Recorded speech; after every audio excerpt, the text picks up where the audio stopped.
Hello everyone. இன்னைக்கு நம்ம mutual funds பத்தி தான் பார்க்க போறோம். சிவாஜி படத்துல ரஜினி எப்படி ஒரு ரூபாவை சுண்டி விட்டு கோடீஸ்வரரா ஆனாரோ, அதே மாதிரி இன்னைக்கு உங்ககிட்ட இருக்கிற 100 ரூபாவை எப்படி கோடி ஆக்குறதுன்னு நம்மளோட mutual fund expert Hari sir கிட்ட கேட்டு தெரிஞ்சுக்க போறோம். சொல்லுங்க சார், மியூச்சுவல் ஃபண்ட்ஸ்னா என்ன, எப்படி அதை சேவ் பண்ணலாம்? மியூச்சுவல் ஃபண்ட்ஸ் வந்து பெரிய ஒரு விஷயம் மேடம். ஒரு பெரிய வரப்பிரசாதம் கூட சொல்லலாம் மியூச்சுவல் ஃபண்ட்ஸ்ன்றது.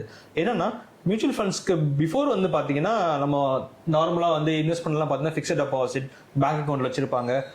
அவங்க நம்ம அப்பா தாத்தா காலத்துலாம் பார்த்தீங்கன்னா நிறைய பேர் ஃபிக்ஸட் டெபாசிட் மட்டுமே நம்பிட்டு இருப்பாங்க, இல்லை பேங்க் டெபாசிட் நம்பிட்டு இருப்பாங்க, இல்லை இன்சூரன்ஸ் ஸ்கீம்ஸ் நம்பிட்டு இருப்பாங்க. மியூச்சுவல் ஃபண்ட்ஸ் வந்ததுக்கு அப்புறம் பார்த்தீங்கன்னா நிறைய சேஞ்சஸ் நடந்திருக்கு. அதாவது பேங்க்ஸ்லாம் வந்து பார்த்தீங்கன்னா இப்போ இருக்க காலகட்டத்தில் பேங்க்ஸ்ல வந்து பார்த்தா சிங்கிள் டிஜிட் வந்து ரிட்டர்ன்ஸ் கொடுத்துட்டு இருக்காங்க. சிங்கிள் டிஜிட்னா 6% to 8-9% ரிட்டர்ன்ஸ் கொடுத்துட்டு இருக்காங்க பேங்க்ஸ்ல இருக்க. Even go for deposits, RD, FD இதெல்லாம் பண்ணிட்டு இருக்காங்க. பட் மியூச்சுவல் ஃபண்ட்ஸ் என்ன ஒரு பெரிய அட்வான்டேஜ்னு பார்த்தீங்கன்னா டபுள் டிஜிட் கொடுத்துட்டு இருக்காங்க. 10% இருந்து உங்க ரிஸ்க் லெவலுக்கு ஏற்ற மாதிரி அப் டு 10, 12, 15, 18 நிறைய பர்சன்ட் கொடுத்துட்டு இருக்காங்க. பட் ஆவரேஜ் ரிட்டர்ன் மியூச்சுவல் ஃபண்ட்ஸ்ல பார்த்தீங்கன்னா ஒரு 12 to 15% டீசென்ட் ரிட்டர்ன் லாங் டேர்ம்ல வந்து நம்ம ஃபோக்கஸ் பண்ணலாம். பிளஸ் அது இல்லாமல் வந்து பார்த்தீங்கன்னா மியூச்சுவல் ஃபண்ட் நிறைய type of mutual fund schemes நிறைய இருக்கு. ஒவ்வொருத்தரோட ரிஸ்க்கு ஏற்ற மாதிரி, அவங்களோட ஏஜ்க்கு ஏற்ற மாதிரி, அவங்களோட டைம் டியூரேஷனுக்கு ஏற்ற மாதிரி நம்ம எப்படி வேணா இந்த மியூச்சுவல் ஃபண்ட்ஸ் வந்து ஆல்ரெடி பண்ண முடியும். பட் ஆனால் இது ஒரு பெரிய ரொம்ப அட்வான்டேஜஸ்லாம் வந்து பார்த்தீங்கன்னா நிறைய இருக்கு. நம்மளுக்கு ஏற்ற மாதிரி நம்ம டிசைன் பண்ண முடியும். ஸோ ஃபிக்ஸட் டெபாசிட்லாம் பார்த்தீங்கன்னா ஒரு டைம் ஃப்ரேம் இருக்கும், டியூரேஷன் இருக்கும். அதோட டியூரேஷனுக்கு நம்மள மாடிஃபை பண்ண மாதிரி இருக்கும். பட் இந்த மியூச்சுவல் ஃபண்ட்ஸ்ல நம்மளுக்கு என்ன மாதிரி கோல்லாம் செட் பண்ணணுமோ, நம்மளுக்கு என்ன மாதிரிலாம் ஃபினான்ஷியல் பிளானிங் பண்ணணுமோ எல்லாமே நம்ம இதில் பண்ண முடியும். மொத்தமாக தான் நம்ம இன்வெஸ்ட் பண்ணணும் அப்படின்னு கிடையாது. நம்ம கிட்ட கொஞ்சம் கொஞ்சமாக காசு இருக்கு, மாசம் 2000 பண்ண முடியும், பண்ணலாம். மாசம் 500 பண்ண முடியும், பண்ணலாம். என்கிட்ட 1 லட்ச ரூபாய் மொத்தமா இருக்கு, என்கிட்ட 10 லட்ச ரூபாய் இருக்குனாலும் மொத்தமாகவும் இன்வெஸ்ட்மெண்ட் பண்ணலாம். ஸோ வேரியேஷன் ஆப்ஷன் இருக்கு. அதே மாதிரி நான் காசு எடுக்கணும், ஒரு குறிப்பிட்ட பீரியடுக்கு அப்புறம் நான் காசு எடுக்கணும்னு நினைச்சா கூட அப்போ கூட வந்து பாத்தீங்கன்னா எனக்கு ஒரு அன்னைக்கு தேவைக்கு ஒரு 2 லட்சம் வேணாலும் எடுத்துக்கலாம், இல்லை அன்னைக்கு 10 லட்சம் வேணாலும் எடுத்துக்கலாம், வெறும் 10,000 வேணாலும் நம்ம வந்து எடுத்துக்கலாம். பேலன்ஸ் இருக்க காசு உங்க அக்கௌண்ட் அப்படியே வளர்ந்துகிட்டே இருக்கும். ஸோ இது வந்து ஒரு பெரிய வரப்பிரசாதம் எனக்கு தான் சொல்லுவேன். இன்வெஸ்ட்மெண்ட் இண்டஸ்ட்ரிக்கு இது ஒரு பெரிய வரப்பிரசாதம் மியூச்சுவல் ஃபண்ட்ஸ்ன்றது. ஸோ மியூச்சுவல் ஃபண்ட்ஸ் வந்து பாத்தீங்கன்னா எப்படி மியூச்சுவல் ஃபண்ட்ஸ் வந்து ஒர்க் ஆகும் அப்படின்னா, பப்ளிக் கிட்ட இருந்து மணியை வாங்கி ஒரு பூல் அக்கௌண்ட்ல கிரியேட் பண்ணி ஒரு ஃபண்ட் மேனேஜர்னு சொல்லி அலாட் பண்ணுவாங்க. இப்போ நான் என்னோட பங்கு ஒரு 100 ரூபாய் இருக்கு, உங்களோட பங்கு ஒரு 100 ரூபாய் இருக்கு, உங்க நண்பரோட பங்கு ஒரு 100 ரூபாய் இருக்கு அப்படின்னா எல்லாரும் கொடுத்த காசை வச்சு காமனா ஒரு அக்கௌண்ட்டை கிரியேட் பண்ணி அதுக்கு ஒரு ஃபண்ட் மேனேஜர் அலாட் பண்ணுவாங்க. அந்த ஃபண்ட் மேனேஜர் வேலை என்னன்னா, நம்ம கொடுத்த காசு எல்லாம் பப்ளிக் கிட்ட வாங்கின காசு எல்லாம் சேர்த்து ஒரு உதாரணத்துக்கு சொல்ல ஒரு 500 கோடி, ஒரு 1000 கோடி அப்படி சேர்ந்ததுக்கு அப்புறமா அவர் என்ன பண்ணுவாரு, அந்த ஃபண்டை மேனேஜ் பண்ணுவார். இதுல வேரியேஷன் செக்டார் வைஸ் இருக்கு, ஸ்டாக் வைஸ் இருக்கு. அதை பிக் பண்ணி ஒரு ஸ்டாக்ஸ்ல இத்தனை பர்சன்டேஜ், இந்த செக்டர்ல இத்தனை பர்சன்டேஜ் சொல்லி அவர் இன்வெஸ்ட் பண்ணுவார். ஒரு உதாரணத்துக்கு சொல்லணும் அப்படின்னா, நீங்க ஒரு 100 ரூபாய் இன்வெஸ்ட் பண்றீங்க அப்படின்னா ஒரு ஃபினான்ஷியல் இண்டஸ்ட்ரியில 7%, பேங்கிங்ல ஒரு 10% அப்படின்னா அந்த 10%ல ஒரு XYZ பேங்க்ல வந்து 2%, இந்த ஒரு ABC பேங்க்ல ஒரு 4%, இந்த மாதிரி சொல்லிட்டு அவங்க பிரிச்சு இன்வெஸ்ட் பண்ணுவாங்க. நீங்க கொடுக்குற 100 ரூபாவை ஒரு 20ல இருந்து 25 ஸ்டாக்ஸா பிரிப்பாங்க. நீங்க கொடுக்குற அதே 100 ரூபாவை ஒரு 5-6 இருந்து ஒரு 5 to 7 செக்டர்ஸ் வரைக்கும் ஸ்பிளிட் பண்ணுவாங்க. செக்டர் வைஸும் பிரிப்பாங்க, பிளஸ் ஸ்டாக்ஸ் வைஸும் பிரிப்பாங்க. இந்த மாதிரி பிரிச்சு இன்வெஸ்ட் பண்ணதால உங்களுக்கு ரிஸ்க் லெவல் ரொம்ப ரொம்ப கம்மியா இருக்கும். ஏன்னா நீங்க ஸ்டாக் மார்க்கெட்ல ஒரே ஸ்டாக்கை வாங்கி பெரிய ப்ராஃபிட் ஆகும், இல்ல பெரிய லாஸும் ஆகும். பட் இங்க என்னன்னா உங்களுக்கு பெரிய லாஸும் நடக்காது. ஸோ மியூச்சுவல் ஃபண்ட் அதனால என்ன ஆகுனா, நம்மளுக்கு ஒரு பெரிய லாஸை வந்து நம்ம அவாய்ட் பண்ணுவோம், நம்மளுக்கு ஒரு நல்ல டீசென்டான ப்ராஃபிட் பார்க்கலாம். இதுல அந்த சேம் டைம் பார்க்கும்போது இந்த செக்டர் வைஸ் இன்வெஸ்ட் பண்ணதால எந்தெந்த செக்டர் எவ்ரி இயர் அந்த செக்டர் தான் டர்ன் ஓவர் ஆகிட்டே இருக்கும். அந்த செக்டரை பேஸ் பண்ணி ஃபண்ட் மேனேஜர் அந்த கம்பெனியோட பெர்ஃபார்மன்ஸ் எப்படி இருக்குன்னு செக் பண்ணிட்டு டர்ன் ஓவர் பண்ணிட்டே இருப்பாங்க. 6 months ஒன்ஸ், 3 months ஒன்ஸ் அந்த ஸ்டாக்ஸ் பெர்ஃபார்மன்ஸ் இல்லை அப்படின்னா வேற ஸ்டாக்ஸ்க்கு வந்து பெர்ஃபார்மன்ஸ் வந்து பார்ப்பாங்க. அவங்க வேற ஆல்டர்னேட் ஃபண்ட்ஸை வந்து சூஸ் பண்ணுவாங்க. ஸோ இது ஒரு ஆப்ஷன்.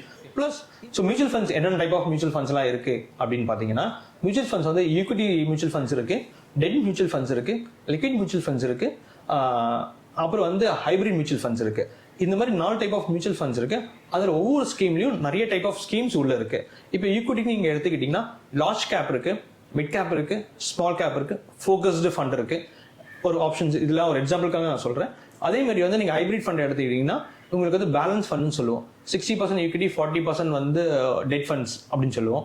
இப்போ லிக்விட் மார்க்கெட்னா பாண்ட்ஸ், உங்களுக்கு வந்து பாண்ட்ஸ்ல இன்வெஸ்ட் பண்ணுவாங்க, அப்போ டெபாசிட்ஸ்ல இன்வெஸ்ட் பண்ணுவாங்க. இந்த மாதிரி ஃபண்ட்ஸ் இருக்கு. தென் லிக்விட் ஃபண்ட்ஸ்னு இருக்கு. ஸோ இந்த மாதிரி நிறைய types of mutual fund schemes இருக்கு. நம்மளோட பேராமீட்டருக்கு என்ன மாதிரிலாம் வேணுமோ, நம்ம எந்த அளவுக்கு ரிஸ்க் எடுக்க ரெடியா இருக்கமோ அதுக்கேற்ற ஃபண்ட்ஸை வந்து நம்ம சூஸ் பண்ணிக்கலாம். அதே மாதிரி நம்மளுக்கு எவ்வளோ லாங் டியூரேஷன் போக போகிறோம், ஒரு 10 இயர்ஸ் இன்வெஸ்ட்மெண்ட் பண்ண போகிறோம், சைல்டோட எஜுகேஷனுக்காக நம்ம ஃபோக்கஸ் பண்ணுறோம், ஒரு டாட்டரோட வெட்டிங்காக பிளான் பண்ணுறோம் அப்படின்னா அது எவ்வளோ டியூரேஷன், அதுக்கு எதுவும் நம்ம என்ன ஸ்கீமில் பார்க் பண்ணலாம். இல்லை ஷார்ட் டைம் அப்படின்னா ஒரு 6 monthsல ஒரு மேரேஜ் வச்சிருக்கோம், ஒரு 1 yearல ஒரு நம்ம ஒரு லேண்ட் ஒன்று வாங்க போகிறோம் அப்படின்னா நீங்கள் நம்ம சேவிங் அக்கௌண்ட் வைக்காம இந்த மாதிரி மியூச்சுவல் ஃபண்ட்ஸ் வந்து பார்த்தீங்கன்னா ஏகப்பட்ட டைப் ஆஃப் ஸ்கீம்ஸ் இருக்குது இதில். ஸோ நம்ம அந்த பர்டிகுலர் ஸ்கீம்ஸ் வந்து நம்ம சூஸ் பண்ணிக்கலாம். Okay, at the same time இப்போ நான் வந்து மியூச்சுவல் ஃபண்ட்ஸ் இன்வெஸ்ட் பண்ணலாம் நான் ரெடியாக இருக்கேன் அப்படின்னா என்ன மாதிரி ஸ்கீம்ஸை வந்து நான் சூஸ் பண்ணலாம். இப்போ என்னோட வயது வந்து இப்போ ஒரு எக்ஸாம்பிள் நான் சொல்கிறேன், ஒரு பேசிக் இது தம் ரூல் நீங்கள் நோட் பண்ணிக்கலாம். இப்போ என்னோட வயது வந்து ஒரு 40ன்னு வச்சுப்போம். 40னா ஒரு 100 - 40 பண்ணிட்டீங்கன்னா அப்போ 60% வந்து ஈக்விட்டி ஸ்கீமில் இன்வெஸ்ட் பண்ணலாம். பேலன்ஸ் இருக்க 40 வந்து ஸ்பிளிட் பண்ணிக்கலாம். 20% வந்து டெட் ஃபண்டோ, 10% வந்து கோல்டோ, 10% வந்து எமர்ஜென்சி ஃபண்டிங்கோன்னு சொல்லிட்டு நம்ம ஸ்பிளிட் பண்ணி நம்ம இன்வெஸ்ட் பண்ண ஆரம்பிக்கலாம். இல்லை என்கிட்ட வந்து நான் லம்சமாக பண்ணலை, நான் வந்து மந்த்லி வந்து ஒரு எஸ்ஐபி மாதிரி பிளான் பண்ணுறேன் அப்படின்னா இதையும் அதே மாதிரி ஆப்ஷன்ஸில் நீங்கள் பண்ணலாம். பேசிக்காக வந்து பார்த்தீங்கன்னா 2 விஷயம் நீங்கள் சேவிங்ஸை ஸ்டார்ட் பண்ணுறதுக்கு பிஃபோர் வந்து 2 விஷயம் நீங்கள் மறக்காமல் பண்ணணும். ஃபர்ஸ்ட் திங் வந்து பார்த்தீங்கன்னா உங்களோட எமர்ஜென்சி ஃபண்டிங்கை நீங்கள் ஃபில்ஃபில் பண்ணணும். எமர்ஜென்சி ஃபண்டிங்னா என்னன்னா, இன்னைக்கு நான் மாதம் ஒரு 50,000 ரூபாய் சம்பாரிச்சிட்டு இருக்கேன் அப்படின்னா எனக்கு ஒரு சைடில் எமர்ஜென்சி இருக்கும். ஏன்னா நீங்கள் சேவிங்ஸ் ஸ்டார்ட் பண்ணிடுவீங்க. ஸ்டார்ட் பண்ணிட்டு ஒரு 3 மாதம் 4 மாதம் கழிச்சு ஒரு எமர்ஜென்சி சொல்லிட்டு அந்த ஃபண்ட்ஸ் திரும்பி விட்ரா பண்ணி எடுத்துருவாங்க. நிறைய பேர் பண்ணுறாங்க. ஒரு 100 பேர் இன்வெஸ்ட் பண்ணுறாங்க அப்படின்னா இனிஷியலாக வரவங்க ஒரு 40 to 50% பீப்புள் வந்து ஃபர்ஸ்ட் 3 to 6 monthsலேயே அவங்க ஸ்டார்ட் பண்ண அந்த எஸ்ஐபியாக இருக்கட்டும் அது அம்சமாக இருக்கட்டும் விட்ரா பண்ணிடுறாங்க.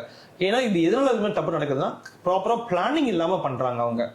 இது பிளானிங்னா என்னன்னு நான் சொல்லுவேன் அப்படின்னா, நீங்கள் ஒரு இன்வெஸ்ட்மெண்ட்டோ இல்லை எஸ்ஐபி மியூச்சுவல் ஃபண்ட்ஸில் வரதுக்கு பிஃபோர் நாங்கள் சொல்ல வேண்டியது என்னன்னா ஒரு எமர்ஜென்சி ஃபண்டிங். உங்களோட எமர்ஜென்சி ஃபண்டிங் எவ்வளோ ஒரு லிமிட் இருக்கும். இப்போ நான் என்னோட சம்பளம் மாதம் 50,000 ரூபாய் சம்பாதிக்கலாம், என்னோட மேக்ஸிமம் எமர்ஜென்சி ஃபண்டிங் ஒரு 2 months சேலரி நான் அப்ரண்ட் எடுத்து வைக்கலாம். ஒரு 1 lakh rupees ஈஸி டு ஒரு ஏடிஎம்ல போய் நான் எடுக்கிறதோ இல்லை ஈஸியாக நான் வீட்டு என்னோட பீரோவில் வைக்கிறனோ இல்லை என்னோட ஏடிஎம்ல வந்து நான் ஒரு 50,000 ரூபாய் 50,000 எடுக்கிற மாதிரி ஒரு ஈஸியாக நான் வந்து அந்த ஃபண்ட்ஸை வந்து ஆக்சஸ் பண்ணுற மாதிரி இருக்கணும் ஃபர்ஸ்ட் விஷயம். அதுக்கப்புறம் நீங்கள் வந்து மியூச்சுவல் ஃபண்ட்ஸ் பக்கம் வந்தீங்கன்னா பெட்டர். ஏன்னா அடுத்து ஒரு வருஷம் 2 வருஷத்துக்கு வந்து நீங்க இந்த ஃபண்ட்ல வந்து நீங்க கை வைக்காம இருக்கணும். அப்பதான் உங்க அசட் வந்து க்ரோ ஆகிட்டே இருக்கும். உங்களுக்கு நீங்க லாங் டேர்ம் திங்க் பண்றீங்க அப்படின்னா உங்களால எவ்வளவு முடியும் மாசம் இந்த காசு வந்து இப்போதைக்கு எனக்கு தேவையில்லை, அடுத்து ஒரு 5 வருஷத்துக்கு வந்து இந்த காசை நான் டிபெண்ட் பண்ணி இல்லை, மாசம் என்னால 1000 ரூபாய் போட்டாலும் சரி, நீங்க மாசம் 10,000 ரூபாய் இன்வெஸ்ட் பண்ணாலும் சரி, ஆனா இந்த அமௌண்ட் எனக்கு இப்போதைக்கு தேவை பீரியட் இல்லை, இந்த பைசா எனக்கு தேவைப்படாது அடுத்த ஒரு 5-6 வருஷத்துக்கு அப்படின்னு சொல்லி நீங்க இன்வெஸ்ட் பண்ணீங்கன்னா இது லாங் டேர்ம்ல உங்களுக்கு ஒரு நல்ல ரிட்டர்ன்ஸை நீங்க எதிர்பார்க்கலாம். இல்லை நான் இன்னைக்கு இன்வெஸ்ட் பண்ணிட்டேன், என்கிட்ட இப்பெல்லாம் காசு இல்லையா, நான் அப்போ போய் எடுத்துருவேன் அப்படின்னா நீங்களே வந்து உங்களோட growth வந்து கெடுத்துக்கிற மாதிரி ஆயிடும். ஒரு உதாரணம் சொல்லலாம் அப்படின்னா, இப்போ ரீசெண்டாக அந்த லவ் டுடே படம் பார்த்துருப்பீங்க. அந்த படத்துல ஒரு சின்ன சீன் ஒன்று சொல்லியிருப்பாங்க ஓப்பனிங்ல. அந்த சின்ன பையன் வந்து பார்த்தீங்கன்னா ஒரு செடி நட்டு வைப்பான், டெய்லி வந்து எடுத்து பார்த்துட்டே இருப்பான், மரம் வளர்ந்துருக்கா இல்லையான்னு சொல்லிட்டு எடுத்து பார்த்துட்டு அவங்க அம்மா கிட்ட போய் அழுவான், அம்மா மரமே வளர மாட்டேங்கிறான்னு சொல்லிட்டு. அப்படின்னா இங்கே அவன் டெய்லி எடுத்து பார்த்துட்டு இருப்பான். ஸோ நீங்கள் ஒன்ஸ் மியூச்சுவல் ஃபண்ட் ஸ்டார்ட் பண்ண அப்படிதான் இன்னைக்கு வைக்கிற செடி மாதிரி தான். ஒரு கொஞ்ச நாள் கழிச்சு ஒரு 5 வருஷம் ஒரு 10 வருஷம் கழிச்சு பார்த்தீங்கன்னா அது பெரிய ஆலமரமா இருக்கும். நீங்க என்ன இன்வெஸ்ட் பண்ணீங்களோ அது வந்து 2 times டபுளா இருக்கும். சார் நான் கார் வாங்கணும், அதுக்கு என்ன சார் பண்ணலாம்? இப்போ லோன் இல்லாம எப்படி கார் வாங்குறது அப்படின்னு மேடம் கேட்டிருந்தாங்க நம்ம கிட்ட. ஸோ பாத்தீங்கன்னா இன்னைக்கு இருக்க யங்ஸ்டர்ஸ் கிட்ட பாதி பேர்கிட்ட வந்து இந்த லோன்ன்ற மைண்ட் செட் வந்து எல்லாரோட இப்போ இருக்க யங்ஸ்டர்ஸ் எல்லாருமே அந்த லோன் இஎம்ஐ ட்ராப்ல மாட்டிட்டு இருக்காங்க. நியூ மொபைல் நியூ கேஜெட்ஸ் எது வந்தாலுமே இப்போ இருக்க யங்ஸ்டர்ஸ் ஃபுல்லாகவே வந்து இந்த சேவிங்ஸ் என்ற ஹேபிட்டே அண்ட் பிஹேவியரே யார்கிட்டயுமே இப்போதைக்கு இருக்க யங்ஸ்டர்ஸ் கிட்ட யாருமே இல்லை. அப்போல்லாம் பார்த்தீங்கன்னா சின்ன வயசுல நான் இல்லை, இப்போ நீங்கள் நிறைய பேர் வீடியோ பார்த்துருக்க எல்லாருக்குமே பார்த்தீங்கன்னா சின்ன வயசு அப்பா அம்மா என்ன பண்ணுவாங்கன்னா ஒரு டிவி வாங்கினாலும் முன்னாடியே சேர்த்து வைக்க ஆரம்பிச்சிருவாங்க. ஒரு ஃப்ரிட்ஜ் வாங்கினாலும் காசை சேர்த்து வச்சு ஒரு தீபாவளி பொங்கல் நியூ இயர்னு போயிட்டு நம்ம கடையில் போய் பார்த்து இருந்து பிடிச்ச டிவி, ஒரு டிவி சைட்லேருந்து பார்க்கறது ஸ்ட்ரைட்லேருந்து பார்த்து எது நல்ல டிவின்னு பார்த்து நம்ம கடைக்காரன் ஒரு வழியாக்கி நம்ம ஒரு டிவி வாங்குவோம்.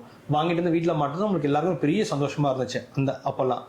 இப்போ பார்த்தீங்கன்னா பசங்க மொபைல்லையே டிவி ஆர்டர் பண்ணிடுறாங்க, வீட்டுக்கு வந்தது மாட்டிடுறாங்க. அந்த டிவி இஎம்ஐ முடிதுக்குள்ளேயே பார்த்தீங்கன்னா இன்னொரு மாடல் வந்துடுது, திருப்பி அதையும் இஎம்ஐ போட்டு வாங்குறாங்க, திருப்பி இன்னொரு டிவி வருது. ஸோ மாடல் மாறிக்கிட்டே இருக்கு. இந்த இஎம்ஐ ட்ராப்பை விட்டு இப்போ இருக்க யங்ஸ்டர்ஸ் இந்த இஎம்ஐ ட்ராப்ல மாட்டிட்டு இருக்காங்க.